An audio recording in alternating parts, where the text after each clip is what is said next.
Friday night, I want a Chippy Tea. Chippy Tea, Chippy Tea, I want a Chippy Tea. Oh, you keep giving me posh, no, she don't agree with me. I don't want lobster thermidor with raspberry coulis. It's Friday night, I'm within me rights, I want a Chippy Tea. Happy now? Yeah, I'm happy. Yeah, I'm happy here. Right. Okay. Right, here we go then. So, here we go. Welcome to episode number 80, a bit of a milestone. 80 episodes later, we're still here. Yeah. Of the Flippin' Sweet podcast. The Chippy Tea podcast. What is it? It is your chance to catch up on a video call that happens between me, Tony Palmer at Palm Print, and Danny D from Print Co. Wink. Can you hear me all right? there we go. Yeah, I can hear you. Just waiting for a wink. Can't move on until we get that, yeah. So, your chance to join us as we catch up with what we've been doing over the last couple of weeks. Mainly screen printing, but no guarantee. We do sort of get on to a few other subjects as well, but we'll try and keep it as clean as possible. We'll try to keep it as print-friendly as possible, Max. As professional print-friendly as possible, because we did get a comment from our friend Maxi over in Tel Aviv, and he said that he enjoyed last episode that we're out. A lot less chat and more information.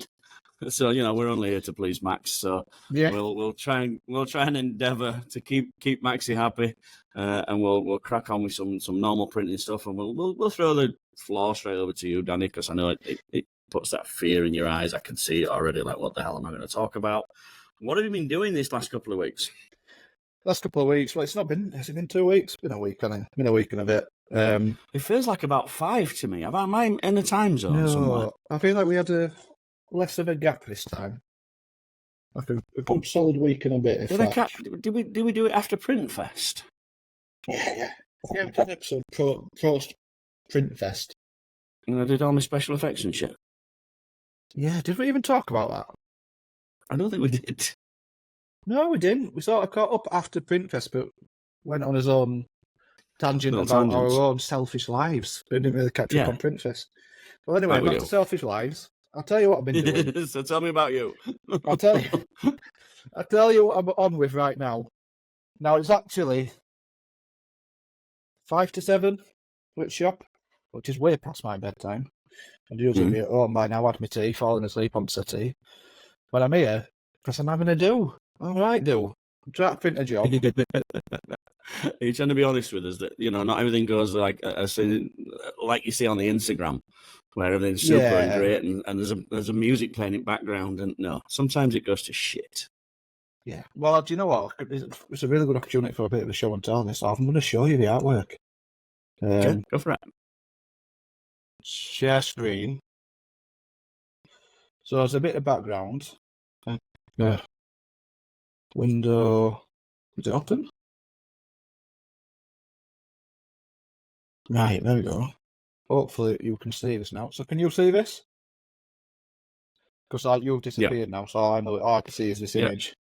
Yeah. So this is the artwork I've been given to print. And I'll be honest, I got in touch with John. And John sort of said, look, with 6 colours... Leave it out, you knob. Give it a miss. Give this one a miss. It's going to be horrendous. Getting the colours to sort of work together is going to be a nightmare. Give it a miss. Or at best, outsource it as DTG, who can use all the colours in the world. So I took that advice, to be honest. I went and outsourced it DTG. And they sent me a couple of sample photos. And it looked horrendous. It looked absolutely terrible. And at that point, I thought, do you know what? I'm going to separate this myself. I can do this, yeah. I can do this. To be honest, I sort of thought, I'm going to do this sharing because it's really difficult talking to a JPEG image. There we go. I sort of thought, look, that DTG looked horrendous. I know screen print's going to be a headache, but I can do a better job. I know I can do a better job of this. Good for you. Well, I'm struggling with it. I'm struggling with that tonight. And so far, John and DTG are winning. So I've had multiple iterations. Let me grab my first attempt.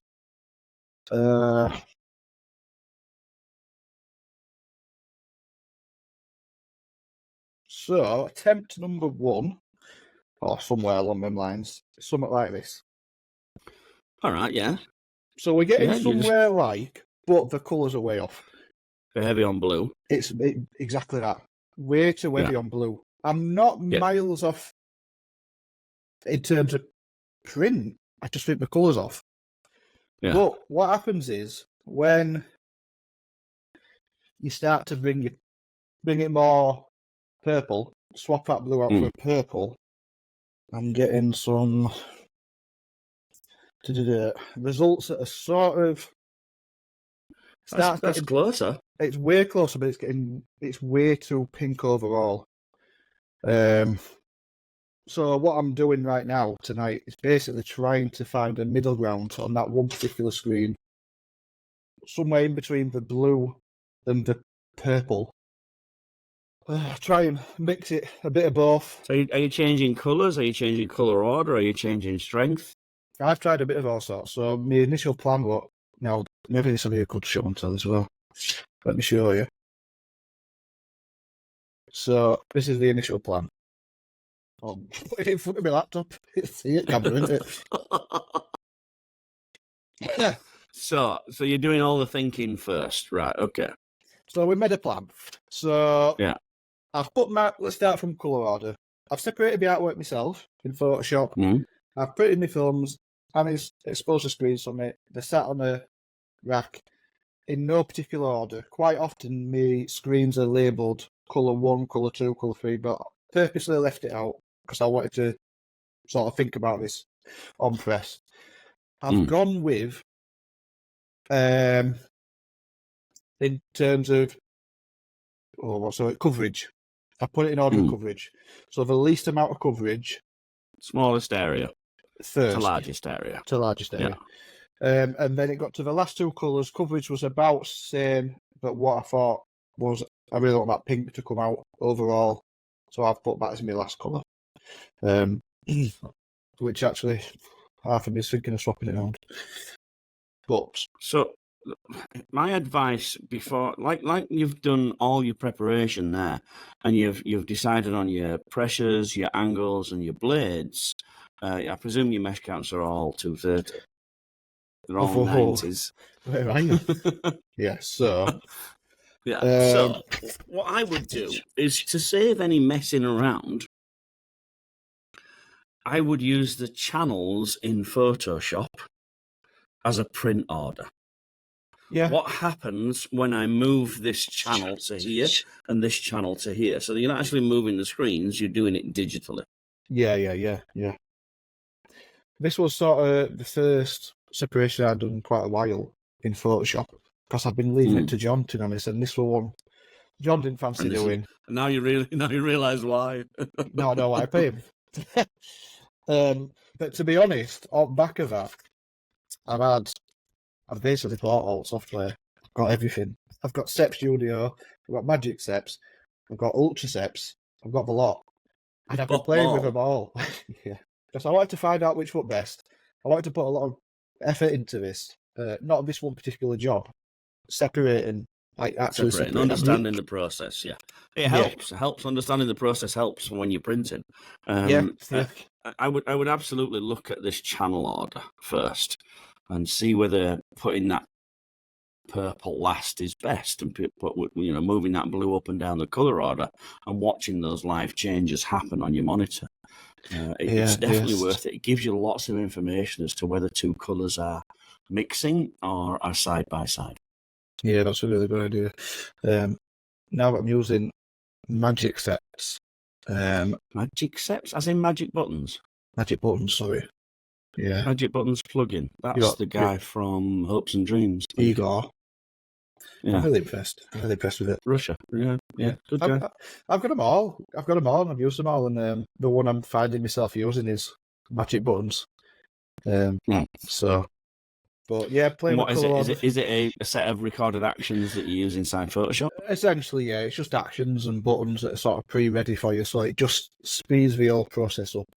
You're not going through.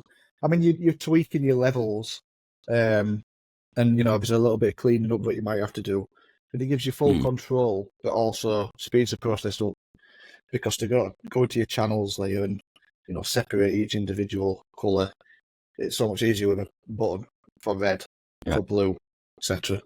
So it's really good at giving you a base separation, and then you make your tweaks in terms of levels. You might not quite like that it is underbased a certain part image, so that's an easy enough fix. You just magic tool the particular area and get rid of it. What's your underbase mesh? Underbase on this job, it's a 90. Mm-hmm. I didn't want it particularly bright, so actually here's a change. It's something that I don't often do. Running it all plastisol, which is a blessing on this occasion because it's been in there for about 4 hours. So, well, your stress levels are lower then, yeah.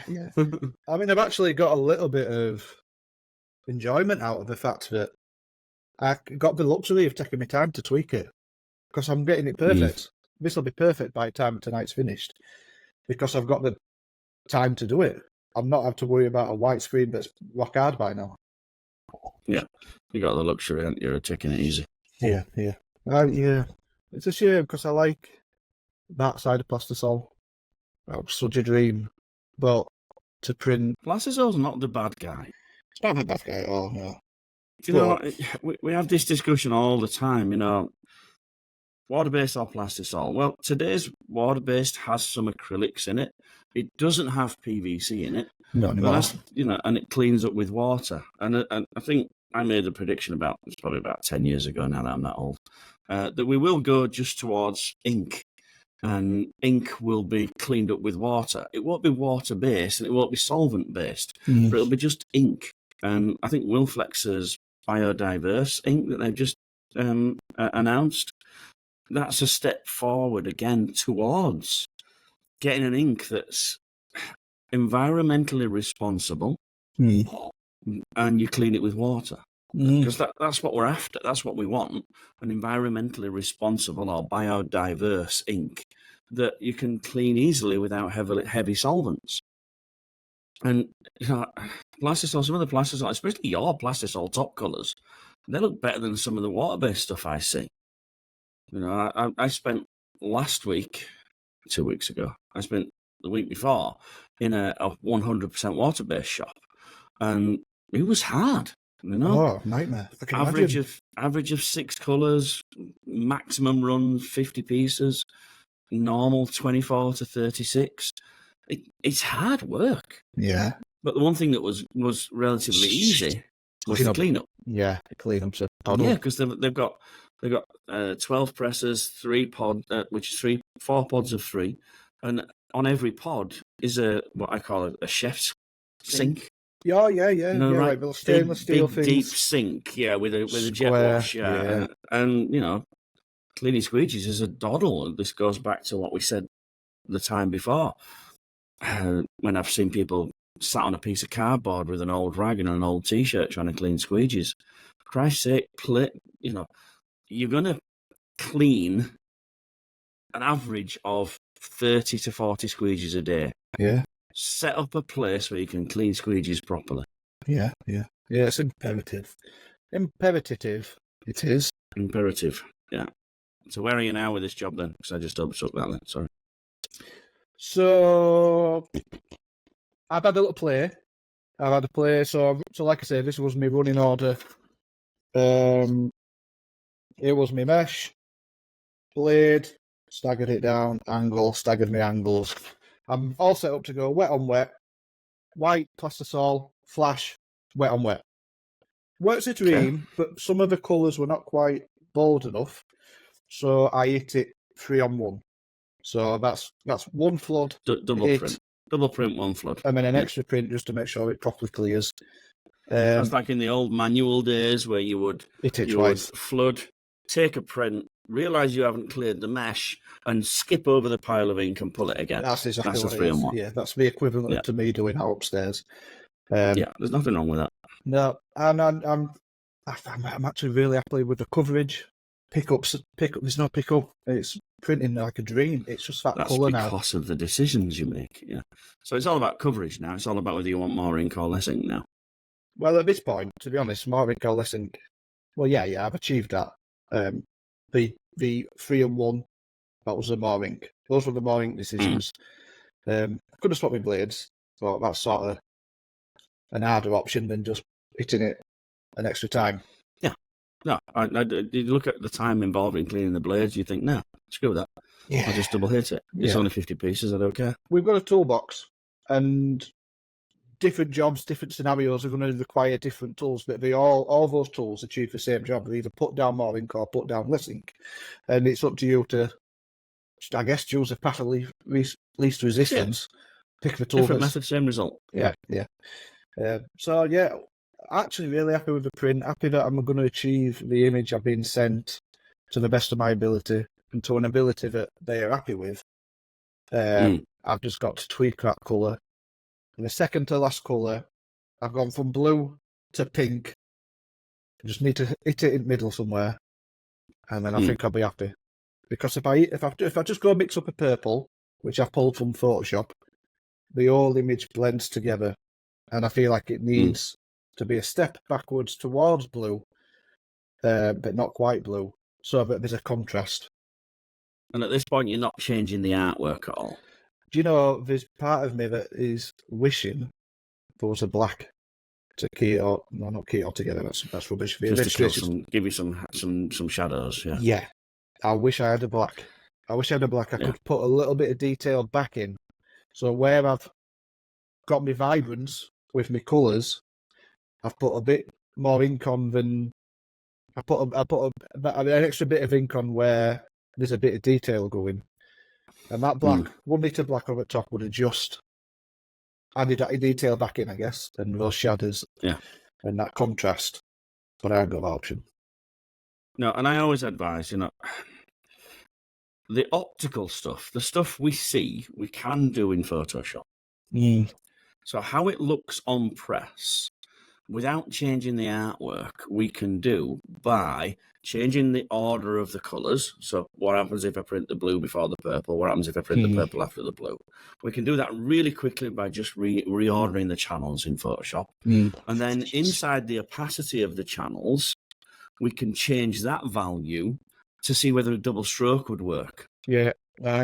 So if you double up on that opacity, if the opacity of that pink is currently laying at 15, if you double it up to 30, you will see on screen that what happens when you have more opaque ink, and that can give you a clue or at least an idea of where you want to change your press parameters without changing artwork. Because don't forget, opacity, the opacity level of a channel doesn't give you more dots. It just means whether it's more see-through or not, which in the end is strength.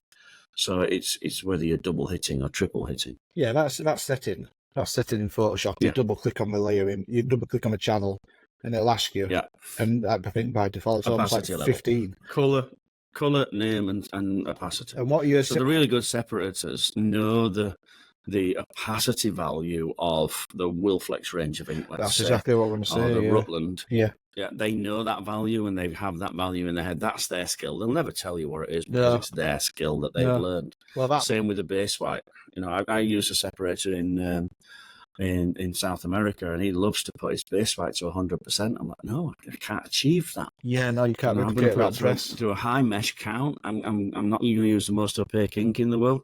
I'm just not going to get 100% opacity. I'm closer to 55, 65%. Yeah.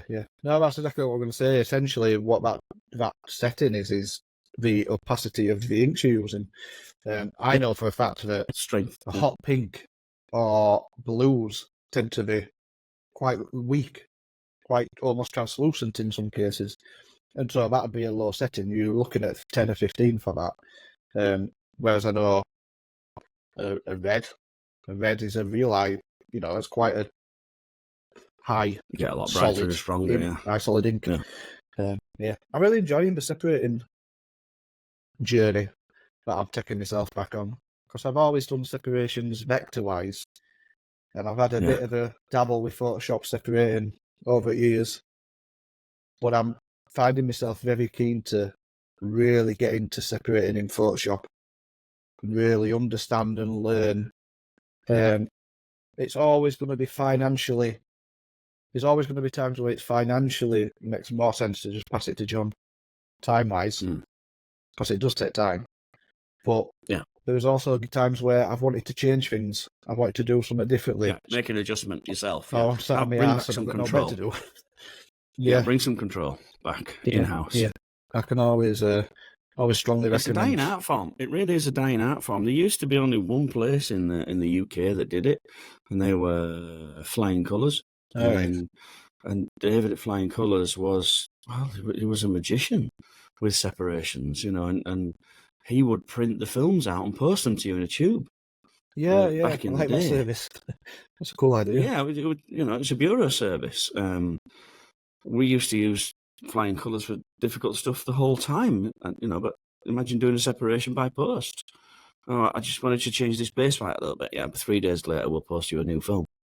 So, bringing it in-house made sense. We had a guy in Horbury near where I live, and he used to do it in his basement, and he was awesome. But he worked for a print shop through the day. Yeah. So he understood it. But on a night, it was super busy with separations for every man and his dog who had a carousel and a squeegee. Yeah. It's a We have come a long way in the fact that we can do it as well. Yeah, it's a definite skill. So it's one thing when we feel ultraceps or whatever, or understanding an automated program. Yeah, I do believe Scott Fresner was the first to do it with T-Seps back in the day. That is ultraceps, isn't it? Is that not the same one? It is. It is now. That's what it started out like as T-Seps with Scott Fresner, who was like an industry expert in understanding dots and separations and stochastic and all that crap. I've got that. If that was the 80s, he's probably old by now. Yeah, he's an old bloke. If you get the software, there's tutorials that come with it, and he's an older bloke. Really impressive software. Really great job that he's done. Borderline a bit overkill. There's quite a lot of stuff in there, buttons that you don't really need, and you just. I believe he pioneered DTG onto T-shirts. Well, I think this is a thing that the guys who are making SEP software are now making it for DTG as well. I know if you would have to get that base weight from somewhere. Yeah. All blends together, isn't it? It does, yeah. It's good. Just good complement to each other. DTF, I think, is I keep seeing it more and more and more. It's working alongside screen print. This week I've been at a place, and the DTF that I saw there blew me away. Yeah. I'm looking at that does not look like a transfer. That does not feel like a transfer. It drapes beautifully on a shirt. It's slightly softer than water-based. Really? Wow. No, softer than an Aquaflex print, because Aquaflex you can feel quite waxy. Oh yeah, I'm really impressed with how far DTF is coming now. Certainly over here, there's a system over here called the Velox, and it is just they've taken the time in getting the right paper, the right ink, and the right profiles. The digital profiles, and it's blowing my socks off, to be honest. Just have a look at that. It always comes in handy. Always comes in handy. So where are you anyway? I can't remember when we last spoke. So I am in Minneapolis right now.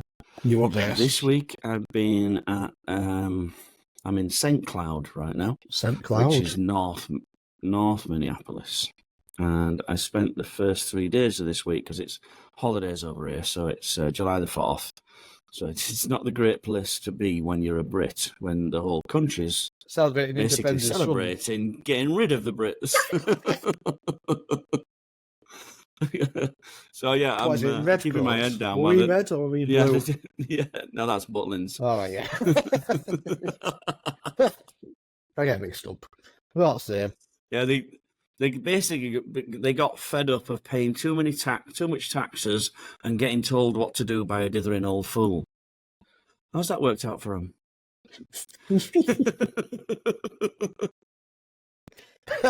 We can't gloat, can we, if we're honest? We can't. No. So, Monday, Tuesday, Wednesday, I spent at a place that has just moved from Anatole to MHM.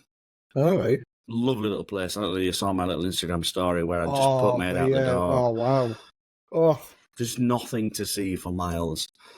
And the more I go to these places, the more I realise I don't like people. Because I'd love to just live in the middle of nowhere where there's just no people. Wouldn't it be beautiful? You go outside and you go, there's something wrong. I can't hear anything. I can't smell weed. I can't hear motorbikes going up and down the road. Where am I? So yeah, I've spent a great time there. Lovely little firm. It's an extension to the house, but like a huge extension. It's bigger than your factory. Beautiful. I love that. So he lives there, goes down into the basement. That's where his house is, and off to the side, and then he had 11 single head brother embroidery machines. Nice. So he was swapping those out for 4 heads, and the ASColour upgraded to an MHM. And this is auto to auto. The final. Auto to auto. The girl that's been working for him, basically my task was to ease them in gently to the new MHM, because they know what they're doing. Yeah. And the girl there has been there 15 years doing the same job on the ASColour. She loves her ASColour. She wants it back. But, after 3 days, we convinced them that this is going to make your life easier. Now we know what the buttons do. Now we found the launch mode on the Ferrari. We're doing okay. Yeah. So that was a really, really nice place. Really, really nice people. And they left me with a little parting gift. Oh, they did. Yeah. We just had this pre-conversation. I got this whole conversation completely mixed up. No, they said to me, on the last day, because they've got a little laser there as well. And I said, no, Tony, we'll just cut you this sort of like little parting gift as you go. That makes a hell of a lot more sense. Palm print go. We had a whole conversation of this, and I got this completely twisted. And you didn't stop me. You let me go with it. No, I didn't know where you were going with it, to be fair. Yeah. Okay, yeah. So yeah, that were nice. How did you find it teaching somebody transitioning from one brand to another compared to teaching somebody going from a manual to an auto? Which is a bigger jump, or which is the harder task? It's a very difficult task, and I'll tell you why it's a difficult task. Same with anyone that's been doing this for a long time, yourself included. We have to deprogram you first before we reprogram you. Yeah. And that's the hard bit. Now, you were quite susceptible, quite open to being reprogrammed. Some people are stubborn, and some people don't like to do it. They're like, this was easy with my ASColour. I knew where I was with my ASColour. This was easy. I just hit it with a hammer and it moved. And I got really good at hitting with a hammer. And I can't argue with that. I often say, somebody asked me yesterday, what do you think of the difference between the Rock and the MHM? And I'm like, look, they all print T-shirts. Everything prints T-shirts at the end of the day, but depending on which brand you choose, one requires a higher skill level. The open clamp systems like the Rock, like the MHM and like the M&R and the ASColour, these require a lot of skill. You have to be good at physically lining up, tapping, moving, nudging with your elbow, whatever it is that you do to just make it move, that cat's cock air at the back just a little bit. And you get good at it. And after 15 years, this girl's been using these ASColour. She got really, really good at it. Now I'm telling her, all right, well, you can't use that method anymore. You've got to use my method. Well, is it up and down or left and right again? No. Now we're going left and right at the front and back. Yeah. Well, I don't get it. It doesn't work. How does that make sense? For years, I've been going up and down, left and right, up and down, left and right. Now you're telling me I've got to pivot in the centre. It doesn't make sense to me. And it just didn't click with her. No, it didn't me. And that was the hardest part, is trying to get into her head that we no longer sort of like push this side up and push this side up, but we actually rotate the whole thing. There you go. This is a Bryce special. Get a piece of paper, stick a drawing pin in the middle. Yeah. That's the action. So I do that. I actually do that with them, and I sort of like put my hand there. I go, right, okay, if you want your thumb to go up, which way do you rotate your hand? Oh, right, yeah, I get it now. Yeah. And if you want your little finger to go up, you rotate your hand that way.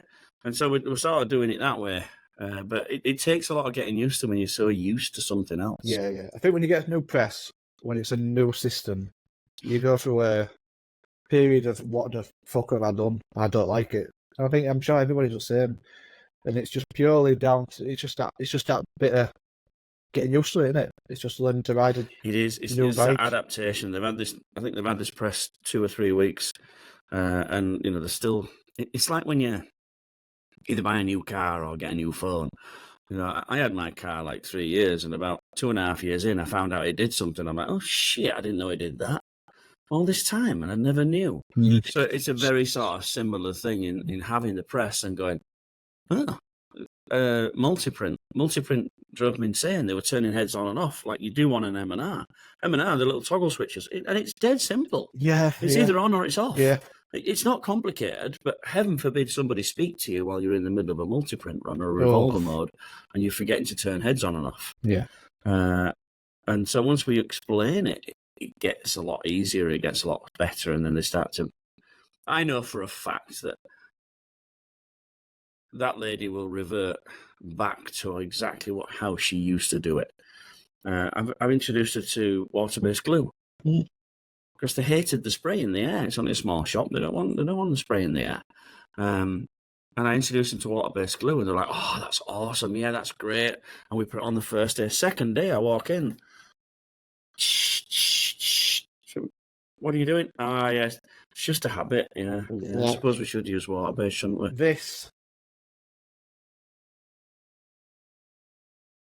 This is the best option. This. No, not specifically pyramid. Not specifically pyramid. But spray adhesive, hands down, is the best. It's the best at its job. Don't argue with me. This is what I say all along. If you're looking for something to perform the task of holding a t-shirt while a machine is revolving around at high speed, we're using pressure and temperature. The best thing to perform that task is a light misting spray adhesive on cotton. Yeah. But however, it's bad for the staff. It's bad for the environment. It's bad for the press. Horrible for press. Press gets covered in shit. I'm losing time in cleaning. Loads of times. Every time we compromise, okay, let's make it better for the turtles and dolphins. Well, then it's now harder for you to use. Yeah. Okay, well, let's make it cleaner for the environment. Let's make it cleaner for the press. Okay, but it's harder for you to use. Okay, well, let's make it less aggressive. Well, you have to use more of it then. Yeah, yeah. And it's like, well, hang on. I'm paying every time. It's the printer that pays for all the improvements that we're making to the environment, to the press, to everything else. But, nobody wants to breathe that shit in. No, it's horrible. The thing that gets to me is a mess. I just can't stand it. You're only using it for a day and then you having to clean it and everything's sticky, floor sticky, brand new painted floor and it's already sticky and got lint. So WD-40, silicone or duck oil. Duck oil? If you wipe that on, if you wipe a thin layer of that on while it's clean, yeah, just wipes. Then the next time you clean, the glue doesn't stick as badly. Do you want to? Shall we do? So a thin mist of WD-40. Shall we do data solid? Shall we do what? Shall we do data solid? Let's do data solid. Yeah, let's do data solid. It's been a while. They're very giving today. Very generous of me. Aren't we? Yeah. This stuff is impressive. This is really good. This is a spot-on citrus ink cleaner from Screen Print World. Spot-on citrus ink cleaner from Screen Print World. It's quite relatively cheap for a cleaner. I don't believe... What do you use it for? Well, I don't believe it's a screen opener, and I don't believe it's necessarily for cleaning ink, even though it does say ink cleaner. There are better ink cleaners. But this is fantastic for cleaning presses and cleaning your shop in general. Is it? It's unbelievable. If you've got a glued up press, spray this and just scrub it off, and honestly, it just falls off. It's fantastic. It's basically lung cancer in a can. So wear a mask. But otherwise, it's really good. I'm sure it's not that bad. If it's citrus, it's probably actually a lot better for you than some of the other VOC stuff. I don't know. It's very, very strong, very potent. See, I'm working in the shop, and they're concerned about the environment, and they're trying the glue, and then they go and grab a can of screen opener, and clean a squeegee with screen opener. I'm like, what are you doing? That's number one, it's expensive. Number two, it's highly volatile. Screen opener. It's for the graphic industry. It's not for the textile industry. Stop it. I must admit, it cleans screens so easy. Of course it does. It's one of the fastest. Yeah, it does. It's just pure solvent. I think it's stronger than solvent. Pure fast solvent, yeah. Yeah, it's like the stuff you used to wipe down cars. What was it? Cellulose thinners we used to use. Got a bottle of mine as well. Oh, God. Used to buy 25 litres at a time. Horrible stuff. Do you know what I'm using? But yeah, making these decisions, there's always a compromise to be made. And on glue, the compromise is, you've got to put more of it on. But again, they didn't quite know how to do the application. So they didn't know you could wash it with water. Our guys down, our friend of the show, Broadside, down in Exeter, yeah. He's had the same palette paper on for 8 months. Oh, yeah, I can imagine. Yeah. 8 months he's had that palette paper on because he washes it. Yeah. Uses the water-based glue, and when it's time, when it gets heavy with lint, he just washes it off and scrubs it off, which is great, I mean, he only works 3 days a month, but... well. No, he works every day. Stop moving your presser on, your clean palettes showing. No, what I'm trying to show you is have a guess what I've got on? Print grip. Double-sided tack. Yeah. Do you remember we talked about this a couple of months ago, and the roll was delaminating and creasing, and then I could not get it to stick. And I've come to the conclusion it must have been temperature. It must have just been too cold. Because now it's sticking and working a treat. So on my pallets now, I've got that on. And to be honest, it's purely because I'm not a pallet tape. So I just thought... What's with blue tape right outside? Let's keep it clean. That's so that when I'm loading my shirt, it's not catching on edges. All right. Okay. But actually, like I say, this was just shit I've run out of pallet tape, better chuck something on. And actually, I'm really happy with it. I'm really impressed with using it. So I might just sort of persevere with this for a little while. See how I get on with it. I've got a full roll. I like it. Honestly, if I'm doing an exhibition or a show anywhere, for me it's perfect because there's no glue knocking around. Everything's nice and clean. And it's, there's no real problem with it at all. It's environmentally friendly. And I can refresh it. I think it's probably... 9 times out of 10. Well, 10 times out of 10 at a show, I'm not doing sweats. Yeah, it don't seem. I'm not keen on the idea of using it on fleece. I'd probably say it's suited to shorter runs. Would you agree? 250 to 300. Yeah. I think if you're doing anything 500 plus, you definitely want to be just. It's all same with water-based glue. 300 after water-based glue after 300 also needs either reapplying or rewashing. Yeah, it does. Yeah. The only thing I don't like about water-based glue is just finding the balance at strength. Because you water it down, don't you, really? And finding that ratio. I found 80-20. I found 80-20 is good for me. But I were at a place and they thought it was too strong, so they've gone 70-30. I go round and round and round. I'll be using print grip next month. I'll be back on water-based the month after. Have you still got your print grip? No. Well, one of the downsides to that is if you remove it from your pallet, it's pretty much done with. Goes in bin pretty much. They do say you can sort of save it if you want, but just a bit awkward and finicky to actually do that, I think. I'd be tempted to try it again. I really liked it.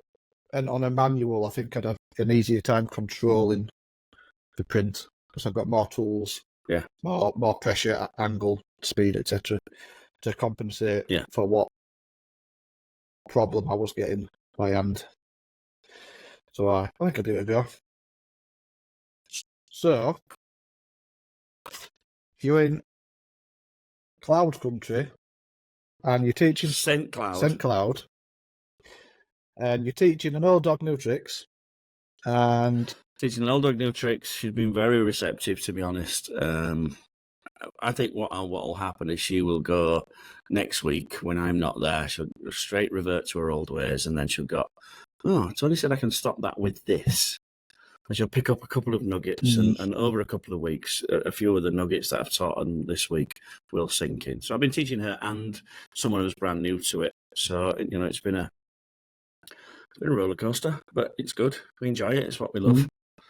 And the week before that, PrintFest, I was in Hanover in Pennsylvania, the place with the 12 presses.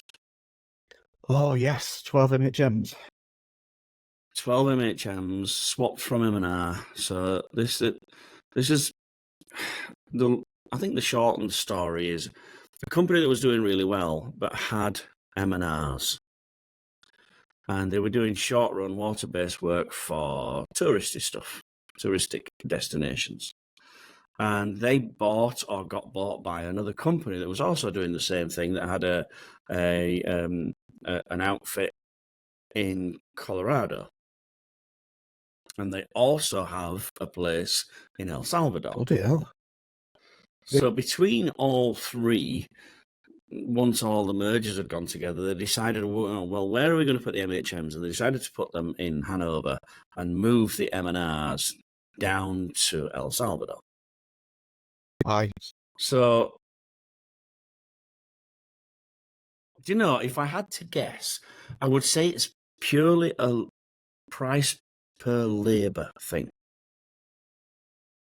So, because the cost of labour in Central America is roughly a tenth of what the price for labour is up here in North America, then it makes sense to put the more labour-intensive print machines, i.e., I can put 6 people on this press to make it go.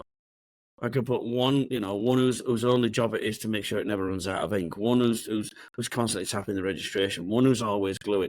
I can throw loads of people at it for less than the price of putting 2 to 3 people on an MHM in where we are, because the average salary for a screen printer here is about $25 an hour. Yeah. So it's expensive. The average price for a printer in Central America is about $30 to $40 a day. So, it's a huge difference in manpower cost. Yeah.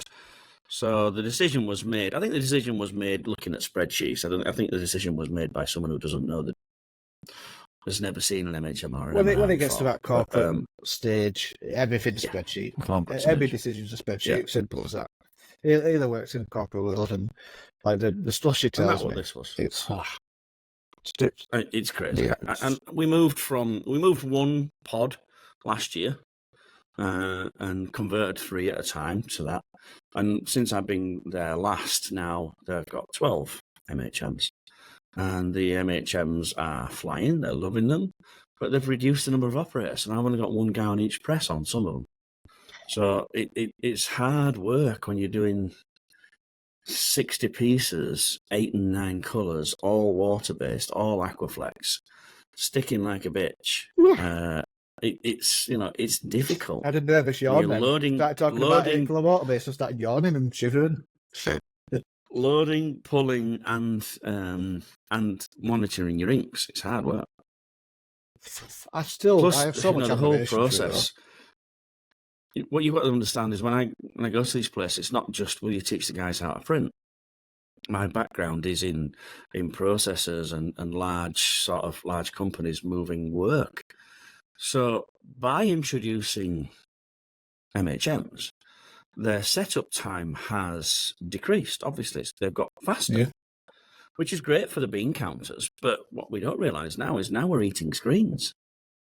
The demand for screens has gone up because we're now capable of doing more 6 and 8 colour jobs within the hour and then throughout the day.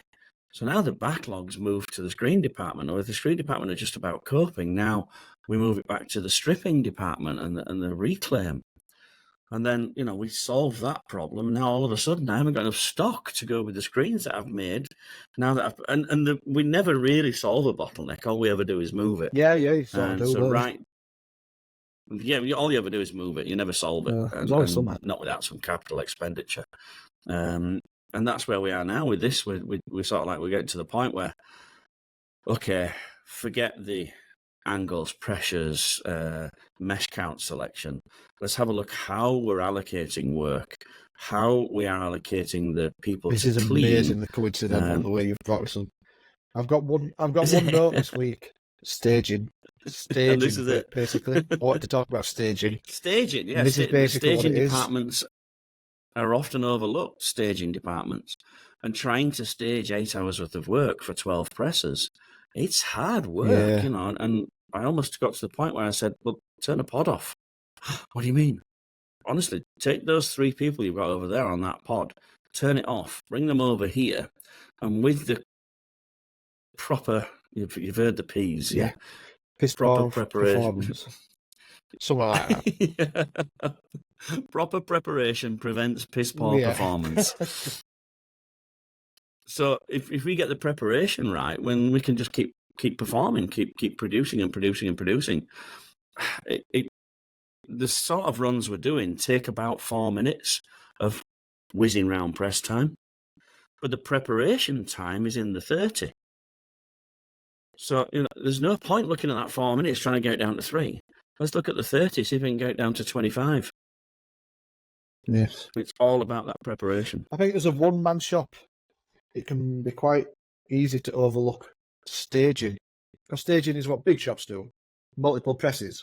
They stage certain jobs to certain presses in a certain order to maximise production.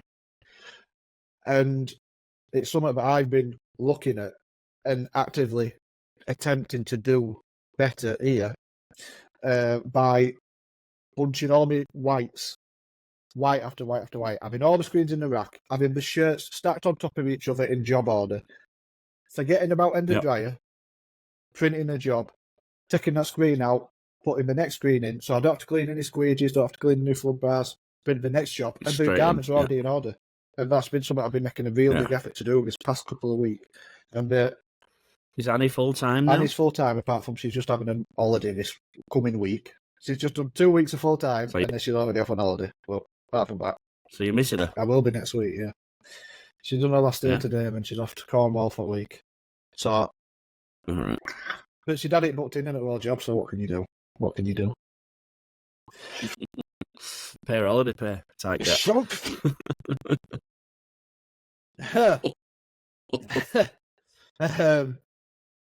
So yeah, but that pre-thought, pre-planning is making a big difference already. I'm just flying through jobs because there's no downtime for me. I've got multiple buckets to catch my garments. I don't like that. I don't like the fact that they're piling up, but I'd sooner pile up and sort them out at the end of the day and get 5 or 6 jobs in a row done within a couple of hours. And that's when you need to bring your mum in. Yeah, well, this is... Mum, just come and sit down here for 2 hours. Extra pair of hands. Then go home. Yeah. Yeah. Just to help you through that. Look, I know I've got 5 hours worth of print on this press today. So what I want to do is just Mum, just sit there and catch these. Put them on a table. Yeah. That's all you have to do. I'll do everything else. I've got all my screens made. I've got all my stock out. I've got all my ink prepared because it's white flash white. If you do that for me, you'll probably save me 2 hours work. Yeah. Yeah, that's a massive difference. I'm getting to that point now where I've got Annie in and the screen room's starting to really take care of itself. Still a little bit of room, but like getting there. And then I'm thinking on press help or end of dryer help. It seems like a really basic menial task, but that will make a massive difference to my output. It's the amount of time you spend stacking shirts or cleaning jobs in between. It's when you need kids, 14, 15-year-old relatives. That's when you need them. Yeah, well. 3 o'clock after school, come and do this. Yeah, that'd be handy. So staging on a bigger scale, bigger shop, multiple presses. I'm assuming it's the same thing, but they're just assigning. It's exactly the bunching certain colour jobs or maybe single colour jobs to one press. I don't know. Well, some people don't do it like that. Do you remember the question I asked you when I was there? Oh, do you know? No. Frame size. Oh, frame size, yeah. So we've got a mixture of presses. So we've got little presses like an X-type and big presses like all the way up to a 4000. And they only take different size frames. So, which is not too bad in the US because everybody likes 23 by 31s anyway. Yeah. But they do some legs, which are like sleeves, long leggings. Now, the print is so big that they go for the next size up screen. Now, without doing any research, they've gone straight to 25 by 36 because that's the standard. There's a small screen and a big screen. It's an inch too wide, too long. It just doesn't fit in the X-Type like the machine you've got behind you. Inch too long. And so, therefore, on staging, the staging has a problem of, right, you can only stage these long print jobs, these long sleeves or long legs, onto 4 of the 12 presses. Why? Because the screens we've already got the system to make the screens make the image on the bigger screens. So now I'm limited to where I can stage. Yeah. I can't actually put it on anything. So I might have the guy at the top who's got an S-type machine, an X-type machine, and he's doing white flash white, and all my sleeves are white flash white, but I can't give him them because screens don't fit. I've been made on the screens that don't fit in his press.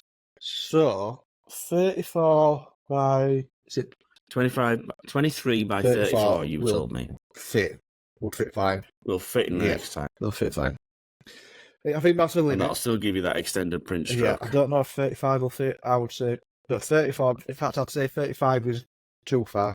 34 is the sweet spot. You'll get 18-inch prints out of that, or 18-inch long. I don't think you can go any wider because you'll start to the corners of each screen. At the join of the pizza, the point of the pizza. Yeah.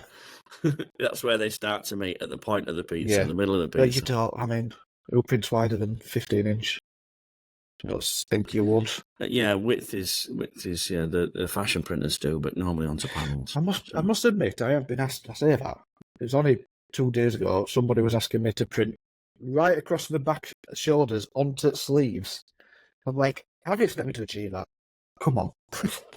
It's strange, how things go in cycles. Right now, we're right in the middle of the puff cycle. Yeah, we are, yeah. Everybody wants puff. Etc., etc. White Fox has driven it to start with, and people are copying that style and putting, flipping sweet in a White Fox style with puff. And it works, it looks good. But the all-over printing is on this cycle. So all-over printing, foiling, puff, metallic, shimmer, all of them, burnout, high density. They're all on the cycle, and they all keep coming around. They kicked off big style when it was, is it Dan Hardy t-shirts, and they were like all over prints, like skulls and stuff with lots of metallics and lots of shimmer, like you say, and even identity. But it'd have a big all over print over it, almost like a background, some like tribal effect, and then they put like a design up top. Dan Hardy, and they were all into ripped jeans and stuff like that, and those t-shirts went with it. I think it was sort of like MMA inspired and stuff like that. But that was. Oh, I could go back further. I'm sure you can, yeah. That's my memory anyway. So like Eclipse and trash jeans in sort of 1990. In 90. And the old Delco sort of an oval machine. When what war again? You used to. When what war? Yeah, just before. Oh, just before that. We used to. So we'd have like 6 people on a press. So you would load your shirt onto an aluminium or metal former, which was like a T. All right, wow. And this would go around a carousel away from the press. God. So I'd have girls pulling the shirt down. It was sticky on both sides. We'd pull the sleeves out, and it would be on like a stalk with a universal ball joint, and you would load that into the press. You would print all over from the sleeves. It would go round. It would get hit with a heater. Now, not a flash curer, a hot air dryer. Wow. 3 spaces of hot air being blown onto the shirt. You would then pick the front up, which was held by a magnet, flip it, and put it back down again, and then print the other side. So you were printing both sides of the shirt in one go, and you were printing all over onto a former. And then you would have to take the former off at the end of the dryer when it was hot, and then go through the whole process again, put the formers on. It was a I'd love to nightmare. see There was a that. machine invented to spray the inside of the shirt. There was all sorts to cope with all I'm over gonna look on Google, see if I It's can find a video of that, and then I'm gonna edit into this clip because I'd love to see that. That sounds awful. So we used to print socks and tights the same way. Yeah. So these were Sias machines made to print socks and tights. So a big pair of stockings or tights, there's only one way to print them, and that's to put them on a long former. Very similar sort of thing. Now I've got girls loading formers, and the formers would sit inside a jig that was on the pallet, and that's how we print the socks and the tights when they were. So like tights would be laid out like that, and socks we would get 5 or 6 socks on one go, print one side, and then flip it over and do the other side. Print amazing. All with water-based inks. One day we should do a special. No, that sounds awful. The problem being is it was so labour-intensive. We go back to my first comment, at that point, it was like a factory job. So we would have minimum 6 to 8 people on a press, knocking out 3,000 pieces a day, and that was economically viable to do. Well, now it's not viable to do. We pay the people so much that you'll never get more than 3,000 people, no matter how many, 3,000 pieces, no matter how many people you throw at it. So then you start to divide it down by, at 8 hours and at 20 quid an hour. It's not viable anymore. I can't sell the product for more than what we currently sell it for. So do you think processes like that died because of that reason? It's not affordable? Yeah. Well, they go where the labour, because it's labour intensive. They go where the labour's more viable. So certain technologies, technologies is the right word. Technologies of print, which are labour intensive, they're just on the Middle East, basically. Yeah. Well, yeah, because they're labour intensive. Even when we think of large numbers, it's very rare we do large numbers over here. Although I think one of I think it was Fresh Air. Yeah, all of it. Recently did 300,000. They did 300,000 for Taylor Swift in a day. Knocked out the park 34,000 in the morning. 34,000. Many different designs for singer of Fleetwood Mac. Forget her name. Stevie Nicks. I like Stevie Nicks. She's all right, Stevie Nicks. 34,000 in a day, and you're just like, oh. And then it's not even one design.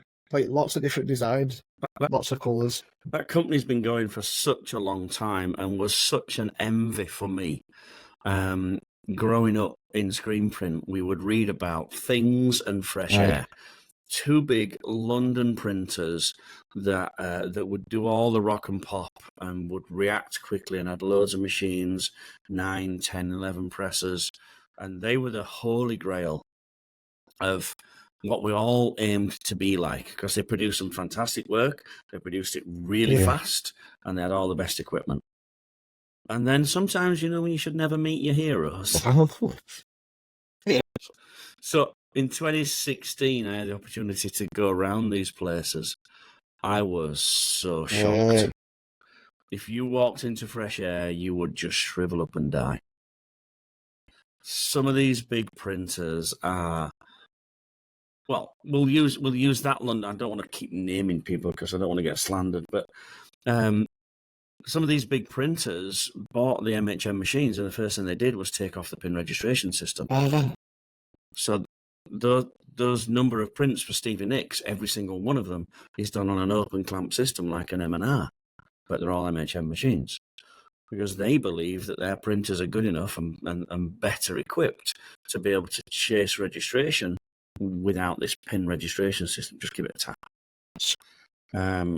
The machines are like, some of them are like that far away from each other. Wow. There's 9 in a very small old London mill.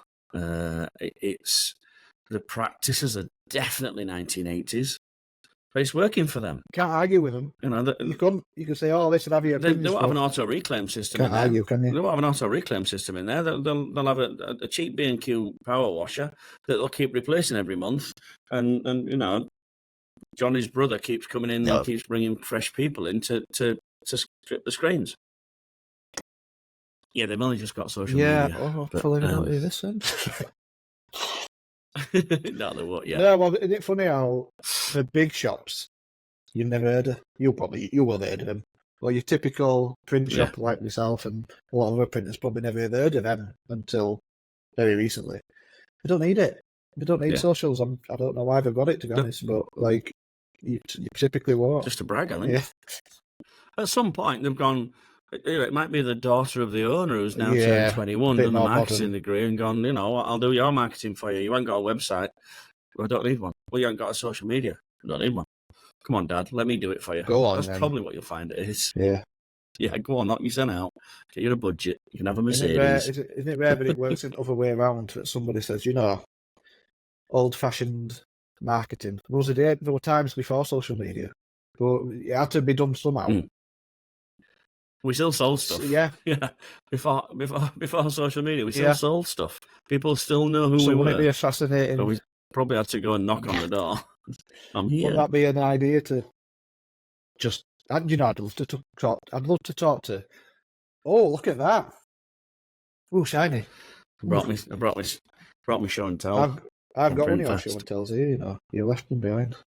Yeah, really? Do you know lenticular? It's all right when I'm doing one there. That's lovely. I know you did that as well.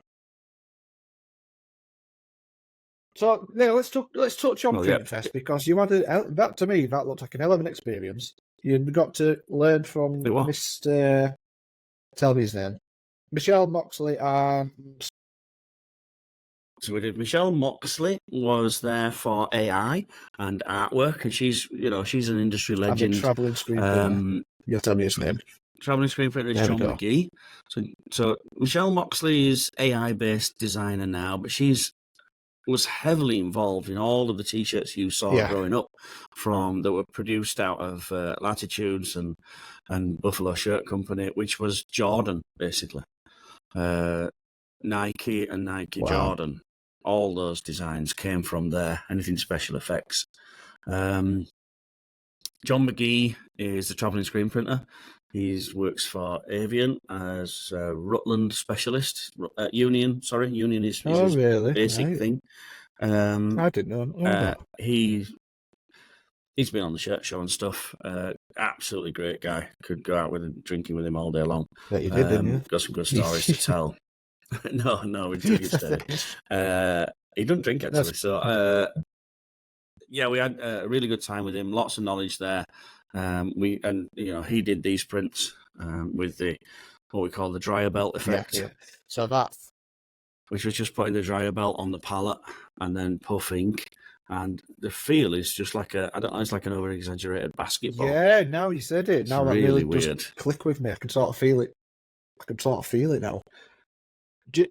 Yeah, like a basketball feel. Those lumps on a basketball. It's a very interesting niche end of screen printing for me. I love to play with it a lot more because I feel like if you think out of the box, you can achieve some really impressive stuff. Is it commercially viable? Yeah, we did some.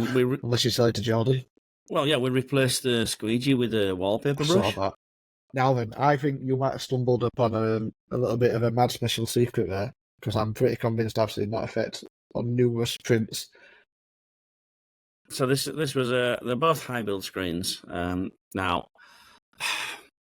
sometimes, have you heard the swan analogy?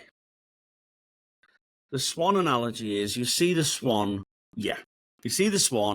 gracefully gliding along the top of the surface, full of serene and beauty. What you don't see is its fucking ugly legs going like that underneath. Well, that perfectly describes the PrintFest. We had some issues. We had some real issues with capillary or high build screens, the same as me and you had. Yeah, exactly. So we went through that pain live. Let's just quickly summarise what is a PrintFest, because we might not know. No, like we might just. It's just like a seminar. PrintFest was. We've done seminars at workshops. We've done it at Peter Benway's BSP in New York, and we decided to do one. We decided to do an educational and promotional event as a seminar in Rhode Island. But we had the opportunity to do it at a very famous print shop in America called Mirror Image. which is owned and run by Rick Roth, who Another is industry legend. And Rick Roth is founder of the co-founder of the Ink Kitchen, still doing an informational podcast, still doing it, still knocking stuff out of the park. His two boys, Oliver and Elliot. Oliver and Elliot are running the place for him, and they're also fully trained MHM technicians. Oh.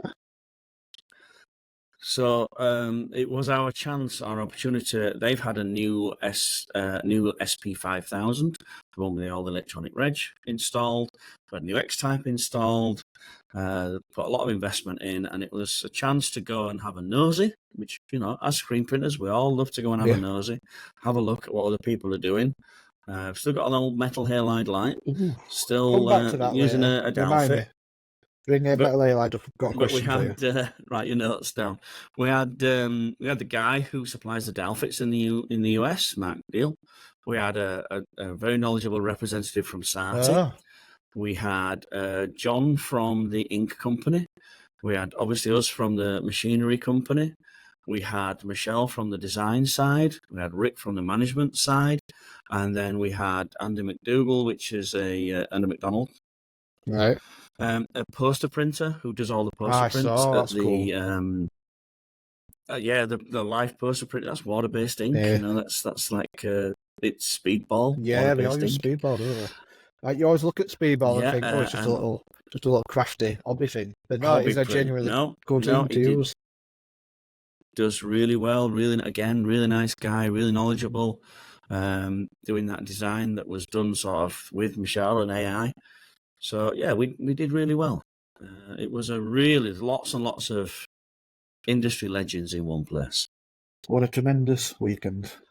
Oh, without his hiccups. Yeah, and that's what we did. We highlighted. John was highlighting some special effects. I was highlighting just a 8-color print. No, it wasn't. It started life as a 11-color print. 11 to 6. And we were going to run it.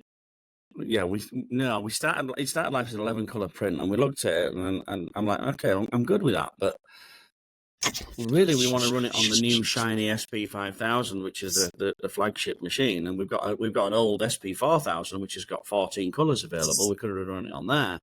But it's seen better days. It's a bit tired. It looked like an old Cortina. You know, we want to see the new Mercedes. Yeah. So I had to drop a colour and take it to 10 colours. I ran it at 10. Oh, 10. But that was highlighting how we can run without flashes, how we can just do one flash. The thing that you showed with the angles, with the pressures, all those things we highlighted so to make sure that making those decisions, we can run multicolour prints. And there are a lot of people there that were starting out printing, manual printing, have already been printing.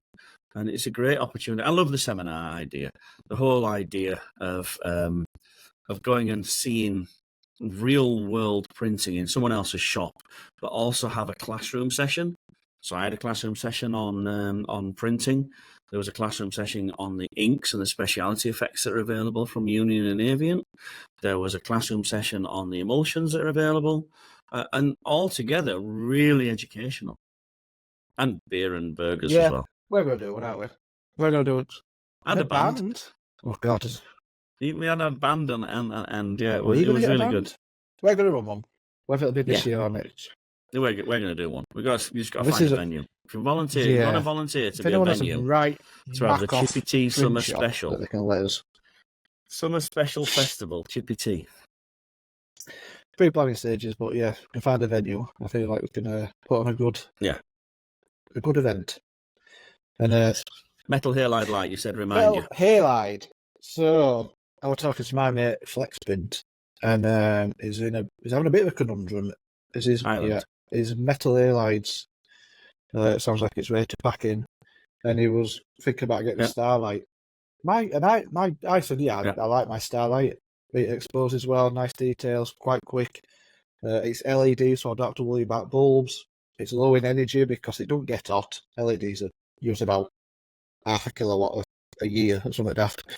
7 kilowatts. We go from 5,000 down to 7. Amazing. And then in that jump, But I did caveat all that with what I believe I've heard, that Metal Halide does have an edge in terms of exposing higher detail or just exposing bare. Is that right? Is it wrong? I'm asking this, so this is a question. Metal Halide versus LED. Is everything I've just said right? So, does Metal Halide give a better exposure? I remember it as it has a wider spectrum. It does have a broad spectrum. You're right. It is a more concentrated, stronger light, which you could argue gives a better defined edge. This is what I was thinking. Which I will say that statement is true. The percentage of better that it is outweigh. I'd say it's below the 2% line. So in that respect, it doesn't outweigh. You don't have to worry about bulbs. It'll drop your energy bills. It takes up less space. Yeah, for me, I love LED. There's no cooling involved. There's no lamp replacement every 18 months. I mean, this lamp we were playing with at PrintFest, the exposure guy walked in and went, "Oh, there's too much white light in that." Really? And I've been looking at this light for 2 days and seeing blue light. He walked in and saw white light. I'm like, what the fuck are you talking about? So there's too much white light in that. How old's that bulb? Oh, it's about 18 months. Yeah, it's time to replace it. Wow. Oh, wow. Okay. So when you start to see white light on these metal halides, that's when it's time to replace. So I always say I learn something new every day. Absolutely, So knowing when to change the lamp. There's more like lamp management with a metal halide. Does it give a stronger, more intense cure of the emulsion? Yes. Are you printing very high resolution with long print runs? Then that's your advantage. If you're promo printing where you're just banging the screens out as efficiently as possible, it's acceptable. Yeah. Yeah, I've never had an issue. I get good exposures. Lots of detail. I suppose, especially now that Dean's been round and we've calibrated the emulsion that I'm using with the presets of which mesh, how long, etc., etc. When you dial it in, in fact, I can't say I'll be impressed to see more detail. And if there's anything that does more detail, I could be impressed. So I'm sure obvious. Direct systems. You have to get a loop out. You have to get a loop out and really have a real close look at the edge and see whether that edge is defined enough for you or not. But then you go back to your imaging device. If your imaging device is leveling out at 600 dpi, then you can compromise a little on the definition of the light that's given you. So here's a question then. It's all part of the puzzle. Metal halide, does it even come into play unless you've got direct-to-screen, a high-quality direct-to-screen that outputs at high resolution? Is that when it only really comes into effect and a benefit? Well, there isn't one. There isn't a direct-to-screen that has high resolution. They cap out quite low, don't they? They tap out at 600. The Spider 3 taps out at 900, but I don't see many Spider 3s, and there's always a reason for that. So film is 1400. Yeah. So if my film's 1400 and my metal halide is strong, really you could argue, and some of the purists argue, that film and metal halide is better. But again, that word "better" it's quite a big word. Is better. For what I want to achieve than the 600 dpi output device and a low wattage single spectrum 405 meter LED output. There's a shop in this country. There's a UK shop, well-known shop, who's adamant on that argument. In fact, they're looking for. Yeah, I know. That's why I'm basing some of my stuff on. They're looking for a metal halide, aren't they? So. Yeah. Flex is getting rid of his if you want to buy it. He's got to get a Starlight. Someone picked one up for about 200 quid. By any chance? He usually is, yeah, but no, I don't think it was this time. Yeah. She couldn't fit it in a shop, yeah. Hey dear. So that said, to be honest, that sounded like a great place, great event. We've done the metal halide versus thingamajig. Let me hit you with an anti-Moire. I've done well not to forget, haven't I? Because I typically forget. About 6 episodes later, I'll ask him. See, you've been talking about flex print and anti-moire I've in the got some same suspicions. sentence. My suspicions are aroused now. Is it raining in Ireland at the minute? Well, fucking hell, it's always raining in Ireland. That's true. The Irish are the only people that can go to Scotland and go, yeah, nice place, but shit weather. Right, I'm going to read out an anti-moire here. I'm going to have a quick drink, though. Wet the whistle first. Wet the whistle. Is that right first? Yeah. Clean the throat. Hello, me darlings. It's raining here like mad right now. So it could be Ireland. You are basking in the sun where you Could be are. anywhere, yeah. But where you are, it could just as well be snowing tomorrow. How amazing is Europe? So is he in Europe? Was that a clue? No. Yeah, I was could sitting... be. If she might Oh, be. no. I was sitting by the fireside the other night with dribbles purring away, keeping me all warm all over, when I suddenly happened upon a question that I knew my favourite nephews would have some insight into. Sometimes when we print a fluorescent ink on top of an underbase, along with other non-fluorescent top colours, the colour on the fluoro ink tends to be thinner and the underbase needs to be stronger. This is because fluorescent inks are typically thinner. Some would say even more oily. So say you are on a print run of 500 t-shirts, how would you resolve this? Would you A, flash print the underbase, slowing the overall print speed down, potentially adding an hour to the overall print time? Or B, create a second underbase just for a print where fluoro ink goes? Or C, add some other ink colour into the fluoro to thicken it up? Thanks for a wonderful show. We look forward to it when it comes around. And just the sound of Chippy Tea, which is spelled wrong. I'm pretty sure he's done that on purpose. Because he spelled Chippy and Tea wrong. Song makes dribbles perk up into life each week as we spend some one-on-one time together. I can't believe you mentioned dribbles. No, I can't. I'm sure we have a bit of quality time together. So, yeah, fluorescent pink. Now, I've become a bit of a fucker for fluorescent pink. I tend to get burdened with it very often. That's because you had to buy loads just to do early stuff. And now you got thinking, how can I use this? Over years, I've always been... it tends to be, dare I say, a bit of a thing. Fluorescence is something that I do. I seem to be all right at. But fluorescent pink is borderline translucent. So, of the 3 options, my solution is flash print the base. And I'll tell you why I can get away with that, because I use Aquaflex. In an alternative reality where I was using plastisol, I couldn't get away with that. I couldn't flash print a white plastisol and then put a colour on top, or live with myself for doing it. So I would say that options... So my solution would be B. Remind me. Only have a second base white that's not an exact copy of the first base white. And the main reason, even Aquaflex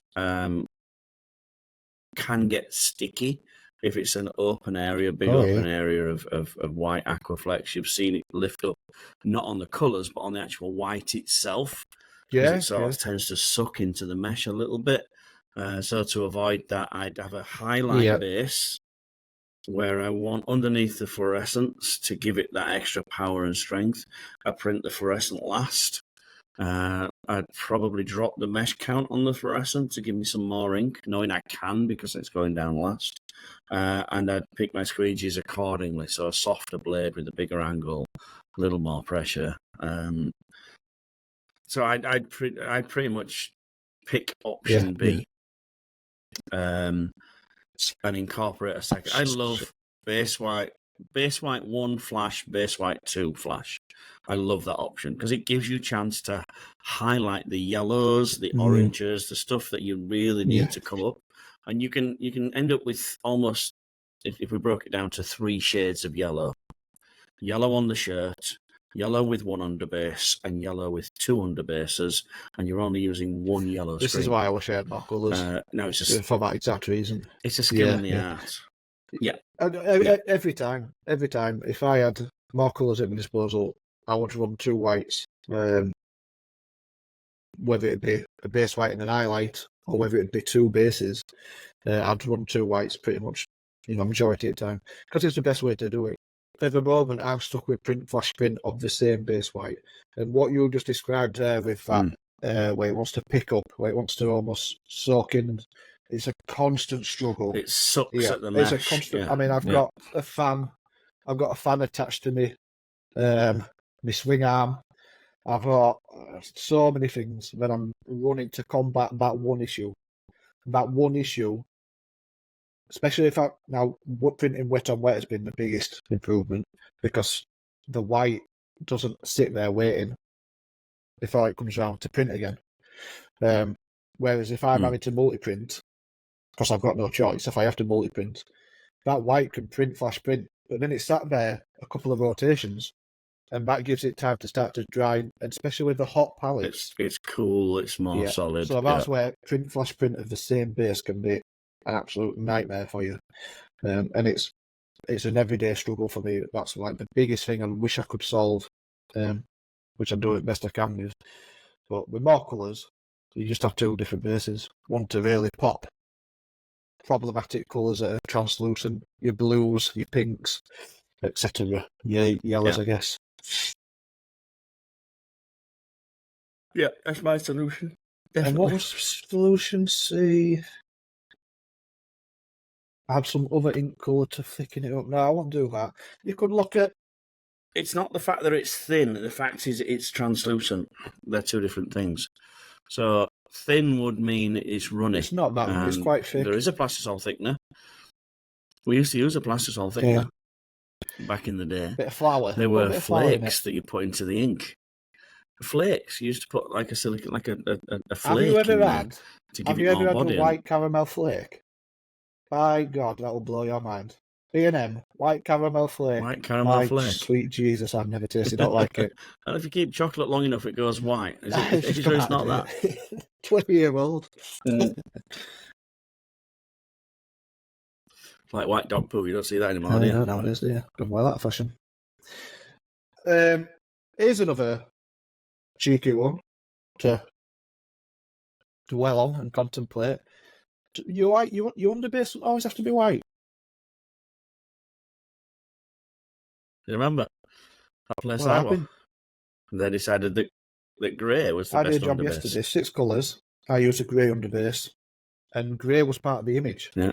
So it was a no-brainer. It wasn't. It's not necessarily used. Cream works really well as well. Cream is a great way to do that. There are certain jobs, certain artworks where you can look at the lightest colour, and if you can achieve that shade by tinting your white, why not? Silly. Save yourself a colour. Yeah, absolutely. It makes perfect sense. These are the things you learn when you've only got 6 colours. I'd hate to say I told you so, but... Well, I know. Everybody told me. Every single person, but... If I didn't take that plunge... But you got to play the hands you dealt. I don't know arthritis by now, so... There wasn't an option. Carpal tunnel. You definitely have carpal tunnel.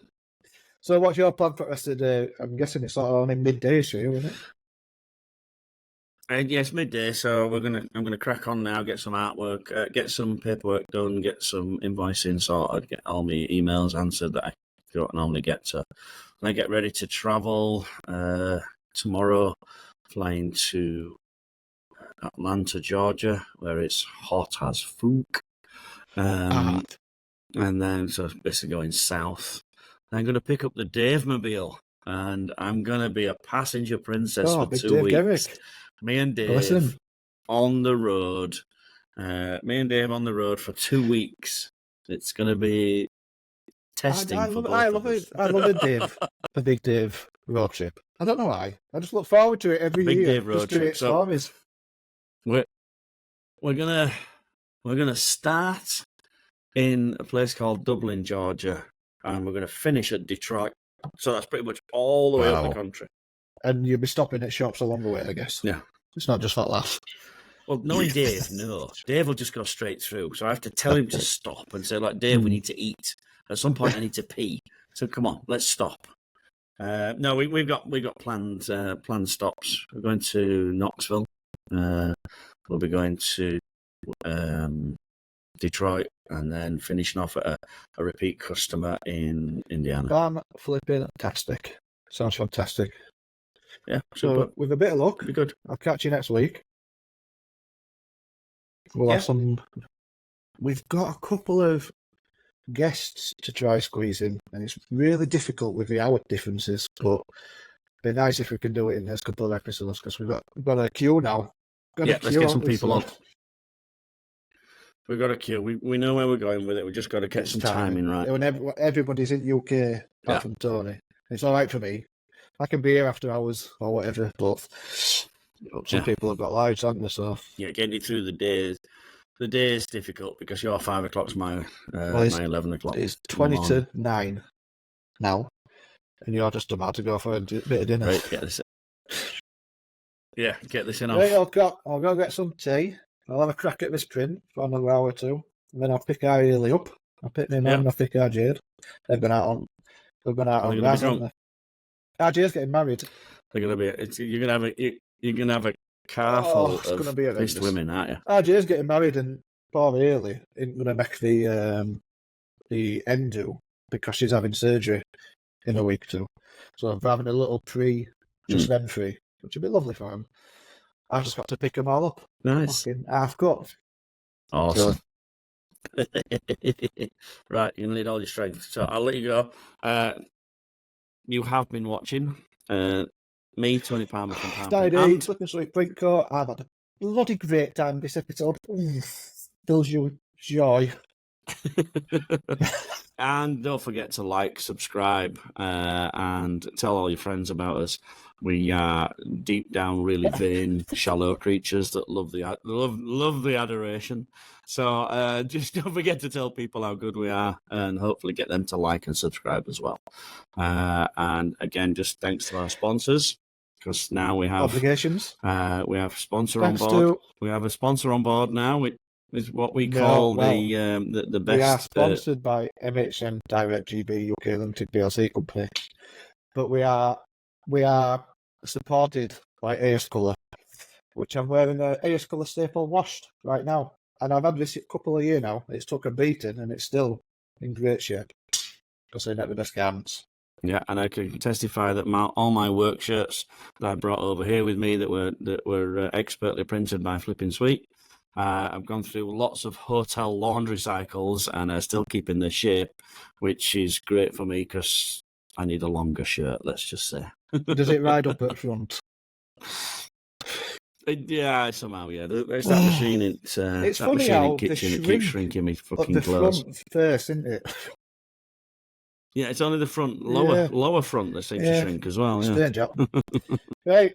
All the best, everybody. Thanks for listening. Leave us a comment, and then we'll see you in a couple of weeks with a bit of luck. Silly. Oh, you keep giving me posh, no, she don't agree with me. I don't want lobster thermidor with raspberry Kool-Aid. It's Friday night, I'm within me rights. I want a Chippy Tea.